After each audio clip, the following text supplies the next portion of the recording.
Pokémon gender, on the surface, seems like a fairly straightforward mechanic.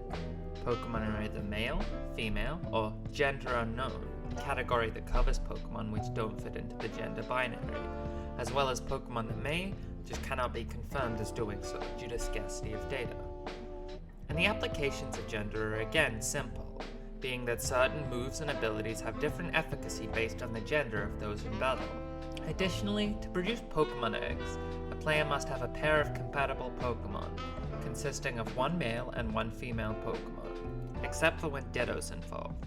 And trust me, I'll get to Ditto, we'll just put a very large pin in it for now. But it's not quite as simple as it seems, as there are entire species of Pokémon who are only capable of existing within one gender, as well as Pokémon who logically shouldn't possess a gender, yet do. Hi, my name's Abby. I'm something of a Pokémon mad scientist, so I'm going to try my hardest to get to the bottom of this gender business. The first question we want to answer is how exactly do Pokémon reproduce? For now, we'll ignore all gender unknown species and focus on those which exist within a known binary system of gender. From the evidence we receive in games, Pokémon appear to populate by a pair of parent Pokémon producing an egg, which then hatches into a baby Pokémon. In the games up until Scarlet and Violet, players were given eggs by the owner of a daycare after they left their Pokémon there. Many NPCs in the game say that nobody has ever seen where Pokémon eggs come from, which many players had simply brushed off as an adult hiding the truth of the matter from our characters being children. But as of Scarlet and Violet, we can see they were being truthful. Since the means of Pokémon breeding was seized back from the daycare-owning class, we can watch our Pokémon the entire time over which an egg is produced, and they don't do anything.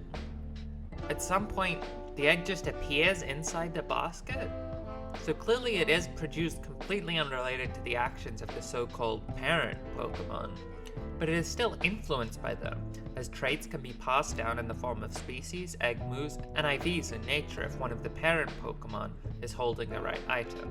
Which is really weird. What the actual heck? How does the item a parent is holding affect the hatched Pokémon's genes? And put a pin in that one too, we'll get to it. So what gives? Well, I posit that Pokémon breeding for eggs is actually not the way in which Pokémon reproduce in nature at all, and is in fact closer to genetic engineering than it is actual breeding. Do I have evidence for this? Not really, but our current understanding of breeding is deeply flawed, and I don't think it's much of a stretch to say that breeding is not how natural reproduction works. It seems much more convincing when you look at a Pokémon like Kangaskhan, which hatched from an egg fully grown with a baby in its pouch. We know the baby will someday grow into an adult Kangaskhan, which is how Kangaskhan become adults. So logically, a Kangaskhan which hatches from an egg cannot be how Kangaskhan are born in the wild. It seems a far more fitting explanation that in nature, Kangaskhan, being mammalian, give birth to their young, which grow over time into adults. I feel like it's a safe statement to make that most animal-like Pokémon naturally reproduce through means similar to the animals they're based off. In some cases, that does entail laying eggs, but I don't think those eggs have much to do with the eggs we acquire through gameplay. For further evidence, take a look at Spiritomb, a Pokémon that is a collection of 108 trapped spirits. How exactly Spiritomb possesses a singular gender escapes me. Perhaps the souls are exclusively of one gender, or it just takes whichever gender the majority of spirits are and uses that? I don't know. But I digress. Spiritomb explicitly comes into being through spirits being trapped in a keystone, and therefore logically cannot reproduce through conventional means. There are also plenty of other artificially produced Pokémon which have a gender, like Castform or Banette. So I think it's safe to say that eggs are not the way all Pokémon are produced in nature. So what exactly are they, and why and how do they exist? But Pokémon as a whole are full of strange phenomena. You could just as easily ask, how do Pokémon fit inside Pokeballs? Or how can we successfully store Pokémon as computer data?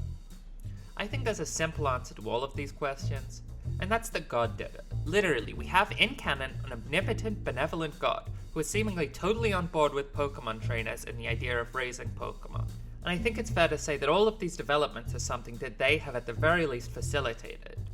Breeding, as we call it, is Arceus' way of letting us raise Pokemon from birth and refine their genetics to best bring out their potential.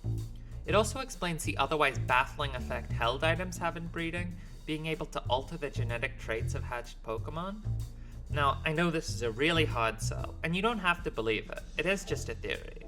But I hope at the very least you do believe that not all Pokemon who naturally reproduce do so through eggs, and that therefore Pokemon gender in the context of breeding as a mechanic is simply an arbitrary signifier to determine which species the resulting egg will contain.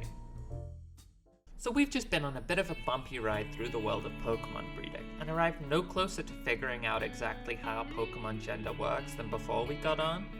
Maybe if we looked at the various species of Pokemon that exist exclusively within a single gender, we can get a better idea of what exactly gender is.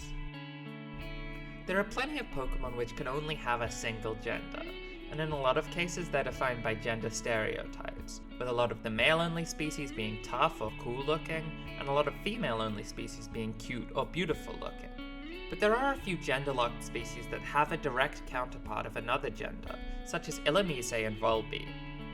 In fact, these Pokemon are so closely related that an egg produced by an Illumise can hatch into a Volbeat, and an egg produced by a Volbeat and a Ditto can hatch into an Illumise. Hang on a second. That's weird, right? What exactly defines that these two are separate species, if one can reproduce into the other? You could argue that functionally speaking, the Pokemon are very different to one another, having different appearances, abilities, base stats, and move pools. But all of these traits also apply to the different forms of Indeedee, and they're considered one species. So what exactly is it that differentiates between Volbeat and Illumise that does not differentiate between the two forms of Indeedee? It even makes sense for the two of them to be the same species, seeing as they're based off of different genders of the same species of real-life bug. There's an obvious yet boring answer to why they're considered different species, being that in the games in which the Firefly Pokemon were introduced, gender differences between species weren't introduced as a mechanic yet.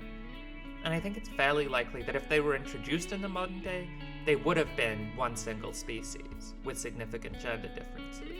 But that isn't exactly lore-friendly, and if I did have to offer a lore-friendly explanation, it would be that scientists are fallible, and they just messed up when clarifying Volbeat and Illumise as two different species, and the Pokédex classification of species as we see it in the games is outdated and disorganized. This supports another kind of crackpot theory I have about the Pokédex being so poorly optimized because it's an append-only database to which data can only be added, never removed or changed, which explains why so often evolutionary families are split, sometimes up to hundreds of entries apart. Moving on to another species with esoteric gender mechanics, the Nidoran lines are some of the earliest Pokemon in the Dex, and I think that like Volbeat and Illumise, they suffer from being a line whose gimmick is gender differences, despite being implemented before gender differences as a mechanic. In particular, it seems fairly likely that Nidoran, both male and female versions, are just one species with a significant gender difference, a relatively common occurrence. Where they devolved from the likes of Meowstic or Volbeat and Illumise are in their evolutions. See, Nidoran has split evolutionary paths based on gender, which isn't unheard of, as Burmy evolves differently depending on its gender, and certain Pokemon have evolutions which are only accessible to a certain gender. Nidoran, though, distinguishes itself, and provides useful data in our quest to become gender masters, because Nidoran female becomes infertile upon evolution. Nidorina and Nidoqueen are both still considered female Pokemon, but cannot be made to produce eggs via breeding, even with Ditto. And yes, that pin I put in Ditto is looming heavily over me, trust me, I feel it. I think the fact that Nidorina and Nidoqueen are incapable of being made to produce eggs likely belies the fact that they're incapable of reproduction at all, and yet they maintain that female symbol.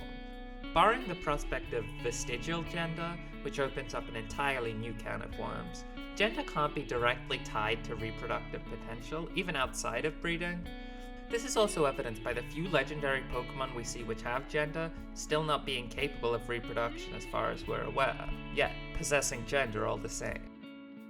As a short tangent, while we're on the topic of legendary Pokemon, Cosmog is one of the few legendary Pokemon capable of evolution, but it may just be another example of gender-based evolution. In the Pokédex entries for Solgaleo and Lunala in the games opposite to them, claim that it is said that Solgaleo is a male evolution of Cosmog, and that Lunala is a female evolution of Cosmog. However, Cosmog, as well as Solgaleo and Lunala, are all listed as gender unknown Pokemon. These mixed signals would imply that the Pokédex is fallible when it comes to determining Pokemon gender.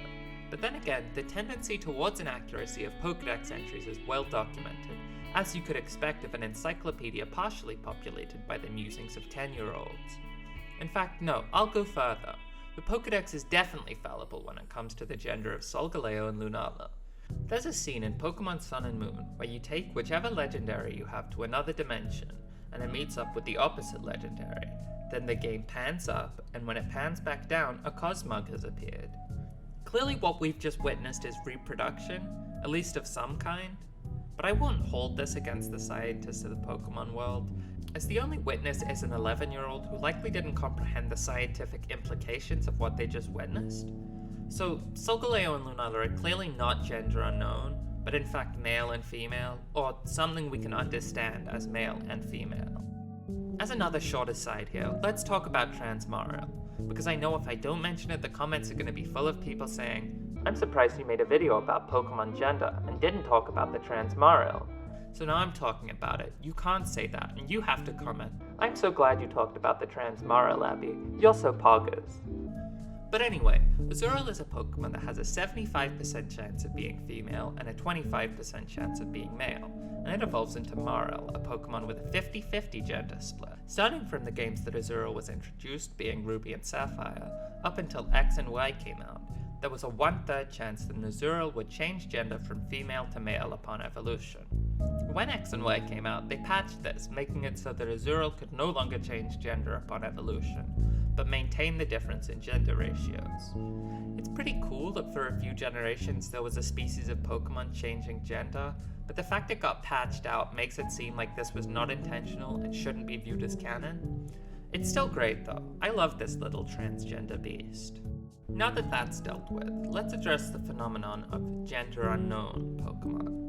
Gender unknown is a bit of an umbrella category, populated by Pokemon that even top Pokemon scientists are incapable of figuring out the gender of. However, by now I'm sure you're aware of my utter disregard for the analytical abilities of top Pokemon scientists, so we'll be recategorizing them here into categories of non-biological Pokemon, Pokemon who exist outside of the traditional gender binary, and gender inconclusive Pokemon. The first subcategory of gender unknown Pokemon will be non-biological Pokemon, and these are Pokemon which are primarily produced through artificial means, as opposed to breeding. Pause if you want a justification for each of these, but the list of Pokemon I classified as artificial is Porygon, Porygon-2 Porygon Z, Mewtwo, Magiana, Genesect, Shedinja, Baltoy, Claydol, Golett, Golurk, Cryogonal, Carbink, Diancie, Delmise, Sinistee, Poltergeist, Raikou, Entei, and Suicune, Regirock, Regice, Registeel, Regieleki, Regidrago, Dialga, Palkia, and Giratina, Typenol and Silvally, Dracozolt, Arctozolt, Dracovish, and Arctofish, Warchen, Chen, Palking, Lua, and Chiyu. And finally, Gimmighoul. This is probably the most concrete subcategory, with each instance of a Pokemon belonging to it based on explicit in-game data. The next one, Pokemon who exist in a gender system that is clearly not male or female, will be less set in stone, but I think there's convincing evidence for both of the members. The first one, Meltan, is plain to see, as we see them multiplying on screen in a process that is clearly dissimilar from sexual reproduction. Additionally, we know that Meltan evolves into Melmetal through the fusion of 100 separate Meltan, which isn't proof of existing outside the gender binary, but it is something that would seem unlikely if part of it. The second Pokemon that operates in a non-traditional system of gender is Zygarde.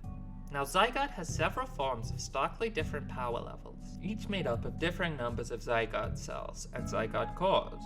But these cores and cells are clearly distinct organisms capable of acting on their own, and thus should really be viewed as individual members of the species, with the actual Pokemon Zygarde as we know it being more comparable to a hive as opposed to an individual.